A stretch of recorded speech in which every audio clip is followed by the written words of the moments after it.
Katino njagala nkulage Mama Jona amanya tuli Taata Jona ne Mama Jona njagala ndagona omuwala nti omukyala gwe bayita Mama Jona tasangikwa njagala nkulage nti akusinga DJ Sabula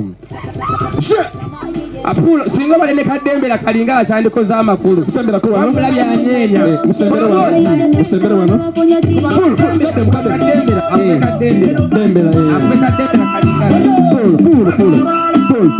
Pulo nonya dembera lingala kati ona otwanjule tujje timu Lashani timu Maama Jona tulaba asinga nze ngenda veno nga sita kati awekweke kanekwe tebandaba ne Maama Jona mumpi aichita ojakola ne Sharon nne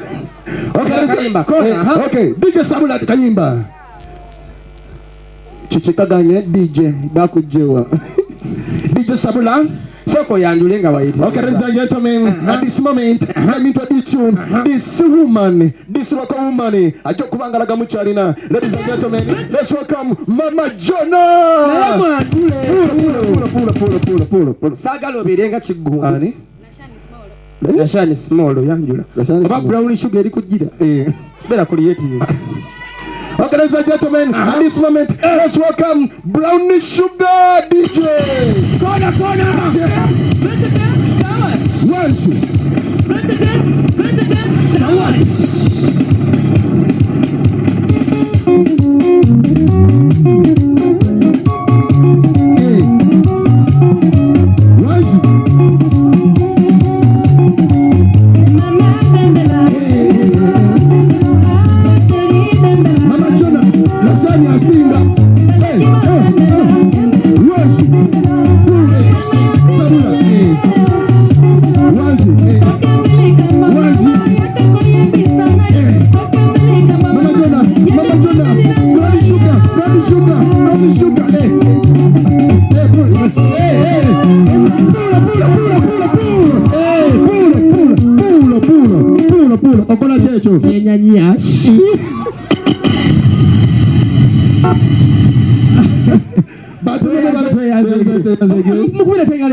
Wow, I love the spirit. Watandise omukolo naye babuzeemu ekintu eki tetwasabye kusala so mbadde nsaba mu dakiika 2 sabire kuno omukolo twantenze pasita egwavunula kakati tufuna akayimba ka gospel obeera creative DJ naawe tuna akayimba ka gospel tuli mu bayibuli kakubudde bakanisa tukitwale tuli mu simala kona genda asabira mukolo ekyenjako puulo ekyebbeeyi kyabbeeyi teri mulokola agenda mu kanisa n'atakola praise and worship alina osooka kwa praise abewaka abaana tebanalya tuka mu kanisa ng'azina babeera baliko ki kona atuuka mu kyaki kona Sabula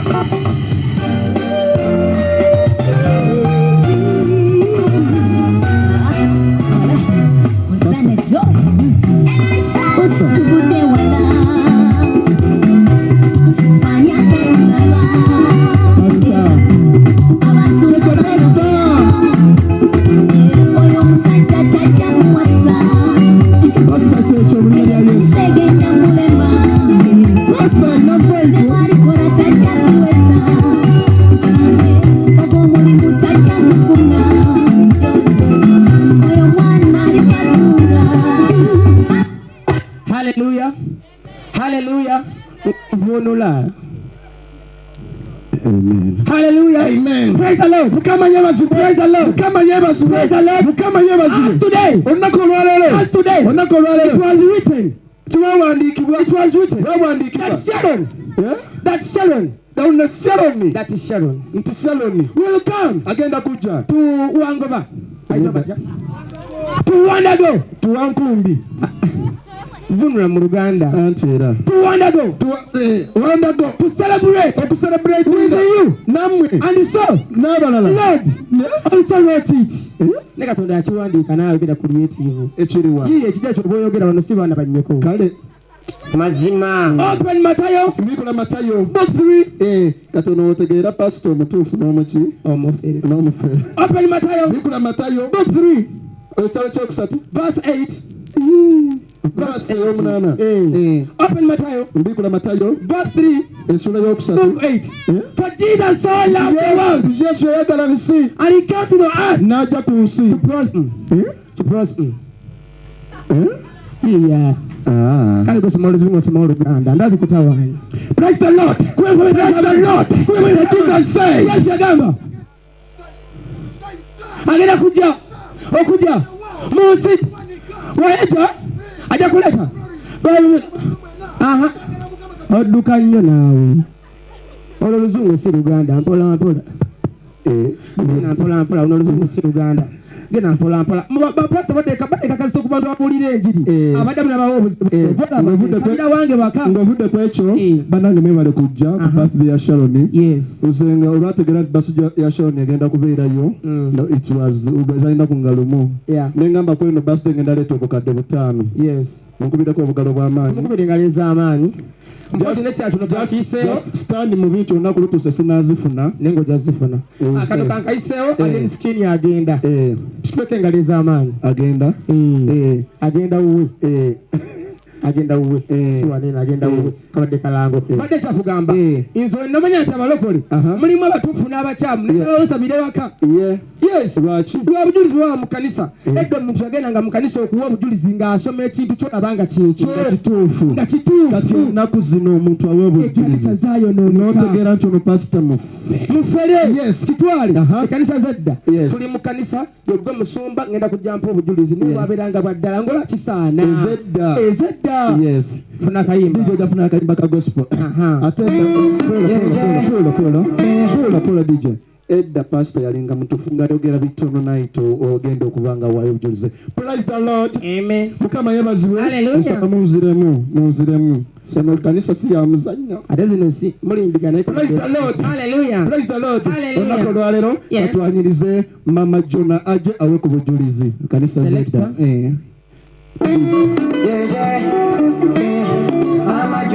Mama Jona Taata jali alina obujulizi angechenja koma takumbira mpera tulisi jali alura takumbira mpera bwe bali kubuuza wayita kanisa zedda n'obagamba Katonda yabadde mwene ensonga ayinza kuba obujulizi Katonda yabadde mwene ensonga kanisa zedda abooluganda mukama yeebazibwe amen praise the Lord amen God is good all the time God is good and that's nature wawa amen abooluganda mukama yeebazibwe amanya bamuta Maama Jona of Uganda and some parts of Atlantic Ocean najja mu kanisa y'amwa najja mu kanisa ya Pastor Sam ng'omwana wange Jona agenda kutuula ebibuuzo eby'ekibiina ekyomusanvu Jona bamusindikiranga amalogo nga bimutawaanya omwana wange bwe kyeyasomanga nga bamusomesa mu kirasi kyawumuyitanga ku mutwe naye nange netewa mwami wa Katonda nansabira musajja Katonda yandikako amafuta n'omukono gwe ogw'ekyuma neeponyezebwa haleluya haleluya haleluya praise the Lord obwo obujulizi bwange neyanza nkoze ekisembo emusumba nga sinnava wano wenajja mu kanisa eno bankwasa okuba nga nze nkulira kwaya era nze ne bakyala bannange twayizaayo akayimba twagala okuyimbiramuko ekkanisa tweyanziza ngayita bakyala banene bajja obujulizi babeeranga buteekeke ate babeeranga pakico tebakola kikyo ekimyaso kikyo ekimyaso kikyo ekimyaso wale baatuukanga nga bakoye tebakwatagana kikyo ekimyaso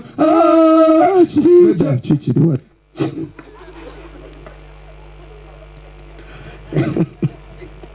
ezo kanisa zadda nenga sabira kumulamwa ennaku zino genda mu kanisa z'ennaku zino maama basooka kweteesa bagenda okuwa obujulizi n'emusumba babeera bateeketeeke ekipange funa akayimba ka gospel mukama yeebazibwe puulo bakyusa amaloboozi mukama yeebazibwe praise the lord is good runde sakara mama puulo kiki asookera mu luganda ajja alinnya mpolampola haleluya praise the lord mukama bagala abeetaaga rendo sokoto koroboroko sakataka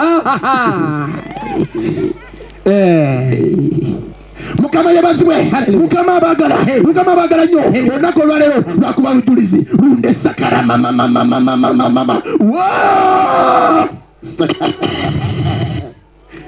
praise the lord olunaku olwaleero tulinayo obujulizi tugenda kuyita mama Jona ajje aweeyo obujulizi bwe dijja tuwa akayimba mama obujulizi butandika abaluganda mukama yeebazibwe amina neyanza mukama akudizeyo wojja amen haleluya amen mukama akuba kabino omwaka ogujja amen haleluya amen praise the lord amen abaluganda mukama yeebazibwe amina amanya bamuta Maama Jona of Uganda and some parts of Atlantic Ocean. Yes.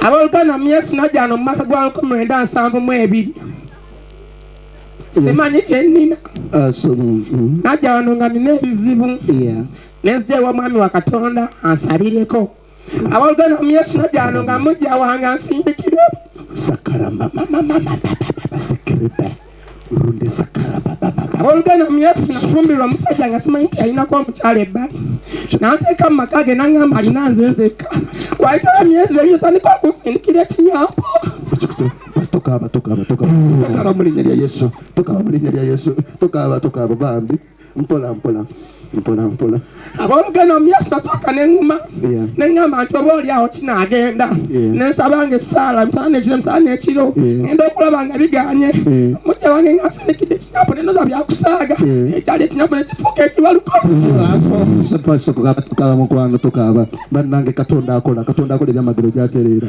abaluganda Yesu ndo gwe mulaba natandika okusaba nga n'ekizibu ekyali kyambeerako kubadde mu buto bwange baali bansibako embuzi yange nga bansibako embuzi nezija omusajja wa Katonda n'ansabira n'asumulako ebiri byonna atya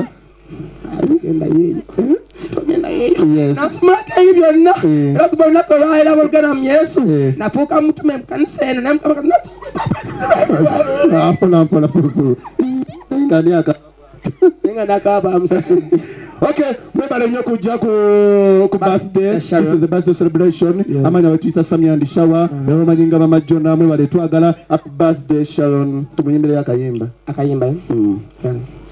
Kamuluzungu kamuluganda. Olwona. Tomanyi luzungu tuyimba Oluganda. Happy birthday to you. Happy birthday to you. Happy birthday, dear Sharon. Happy birthday to you. You look like a soda. You look like a soda. Mazima. Echupa ya soda ewera bweti. Yes. Mutunulire we yakula. Yakula omutwe mutono. Wansi kavu kyekyo twagala nnyashi musibe bulungi.